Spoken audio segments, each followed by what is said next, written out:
The world was tired of the Ukraine war, which began with Russia's invasion in February 2022. Trump teased the possibility of a trilateral summit with the US, Ukraine and Russia participating to end the conflict. Thanking Donald Trump for his efforts to end the 3.5-year-old conflict, Zelensky said his country is committed to peace. Zelensky also said that training, missions and intelligence sharing are essential to strengthening the Ukrainian army.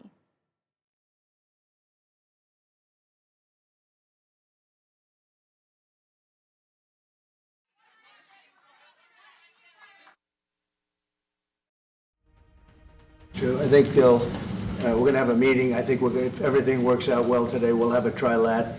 And I think there will be a reasonable chance of ending the war when we do that. And is this the end of the road for American support for Ukraine? Is today's meeting deal or no deal? I can never say that. It's never the end of the road. People are being killed and we want to stop that. So I would not say it's the end of the road. No, I think we have a good chance of doing it. It's been almost 4 years now that a lot of people were killed last week. A lot of people last week. I mean, millions of people killed, but a lot of people last week for whatever reason. A big number, a lot of soldiers, on both sides. And I know the president, I know myself, and I believe Vladimir Putin wants to see it ended. We live under each day attacks. You know that today have been a lot of attacks and a lot of wounded people, and the child was dead, small one year and a half. So we need to stop this war, to stop Russia, and we need support American and European partners. And we will do our best for this. So, I think we show that we are strong people, and we supported the idea of the United States, personally of President Trump, to stop this war, to make a diplomatic way of finishing this war. And we are ready for trilateral, as President said. This is a good signal about trilateral. I think this is very good. And Michael Kugelman continues to stay with us. Michael, US has promised a security guarantee, a NATO-like security guarantee to Ukraine, as you were also mentioning. But is that realistically possible? Well, again, it remains to be seen. I mean, we know that the European allies of the U.S. are extremely sympathetic to Ukraine's concerns about Russia, and that they would like to do what's possible to ensure that Ukraine will have those security guarantees and would not need to fear future aggression from Russia. But again, it's too early to say. In terms of the U.S. role in all this, I mean, not surprisingly, President Trump in that clip you just played there, was very vague on what role the U.S. would have. But I do not think, just based on President Trump's baseline views and ideology, that he would not want to be involved in sending significant amounts of arms to Ukraine when he's hoping to end a war, not continue it. So that remains to be seen. But I think that a lot of this comes back to the other issue about the territory that Ukraine would be asked to cede to Russia. I mean, that is also something that I think would be a really difficult ask. But the fact that Zelensky, at least today, said that the meeting went very well suggests that perhaps he's received assurances that would make him believe that he'd be willing to he potentially will be willing to make major concessions, even though there's no guarantee if he actually would be willing to take that path.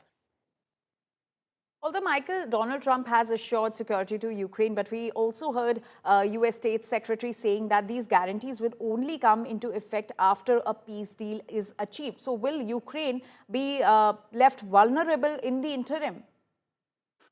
Yeah, I mean, absolutely. I mean, if that's the sequencing that we're going to be looking at, it's another reason to think that that Ukraine would not be willing to accept what's happening. But there's so much more to the story, of course, right? I mean, we know that the U.S. President Trump is going to continue to pressure Russia, I think, to perhaps be willing to make some concessions that to this point it's not been willing to make, and that could continue around tactics that include tariffs and other things to try to pressure Russia into thinking that its close partners like India might be pressured to back away from it. I don't think that India would do anything like that for sure, but I don't think I think there's more to this than what we might have heard about what was discussed today. Michael, but it is also worth noting, and one thing that Ukraine should also remember, that a security guarantee was given back in 1994 as well. But still, we saw Crimea being taken away in 2014.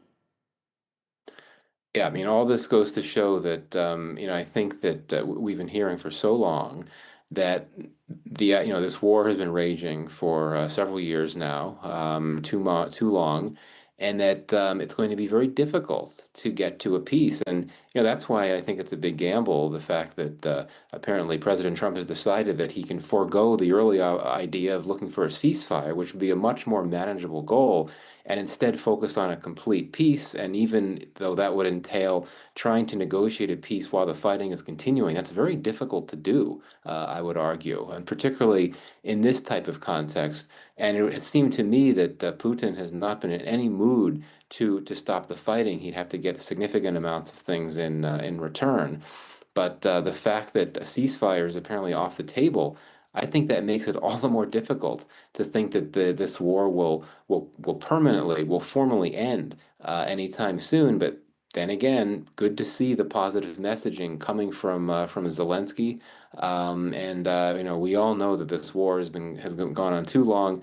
Obviously, so many people have been killed. Whatever can be done to bring the two sides to a resolution that ends it, all the better. But it's going to be very difficult to get there.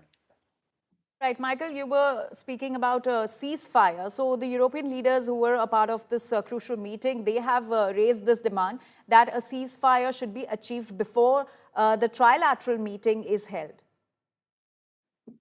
Right. And as I said, I mean, I think that would be the best option. I mean, if you get a ceasefire that provides more breathing room, the two sides can focus fully on peace talks, and perhaps, that could provide opportunities for bargaining chips and leverage as well. I suspect that President Trump would be happy to get a ceasefire, even if he's saying now that it's not necessary. The Russians don't seem to have any interest in a ceasefire. So again, it would be difficult to get Moscow to agree to a truce. But it's very difficult to pursue peace whenever you have a complex war like this one. And if you could take easier steps, low-hanging fruit, so to speak. There's no low-hanging fruit in this war, but if you can get some type of temporary cessation of hostilities to provide more breathing room, to provide more space with less pressure involved, that I think would be the best move out there. But it would be very difficult to get to that.